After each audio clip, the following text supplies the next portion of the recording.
દરેક નીતિની સામે કાયદાની રીતે ઊભો રહેતો SSK ન્યૂઝ ચેનલ। સુરતમાં હાલ નકલીની બોલબાલા વધુ હોય તેમ લાગી રહ્યું છે, ત્યારે સુરતના ઓલપાડમાં માસમા ગામેથી નકલી વિમલ પાન મસાલા અને ડવ શેમ્પૂ બનાવવાનું કારખાનું ઝડપાયું છે। સુરતમાં અગાઉ નકલી ઘી, પનીર સહિતની વસ્તુઓ પકડાયા બાદ હવે તમાકુ અને શેમ્પૂ પણ નકલી બનાવતું કારખાનું ઝડપાયું છે।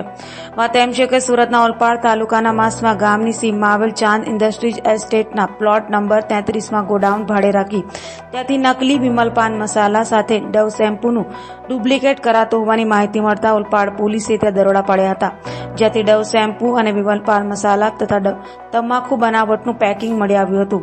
પોલીસે વિમલ પાન મસાલાના પાઉચ, ડવ શેમ્પૂના પાઉચ, મશીનરી સહિત 50,16,000થી વધુનો મુદ્દામાલ કબજે કર્યો હતો। તો ગોડાઉન ભાડે રાખનાર અબ્દુલ હફીઝ ઉર્ફે રાજુ મોહમ્મદ સફી હિરાગલ તથા કારખાનામાં નકલી વિમલ અને ડવ શેમ્પૂ બનાવનાર ઇન્તેખાક અહેમદ, મનોજકુમાર યાદવ, સંદીપ યાદવ, રાહુલ સોનકર અને સુનિલ નિષાદને ઝડપી પાડ્યા હતા। હાલ તો આ મામલે ઓલપાડ પોલીસે વધુ તપાસ હાથ ધરી છે। દરેક નીતિની સામે કાયદાની રીતે ઊભો રહેતો SSK ન્યૂઝ ચેનલ।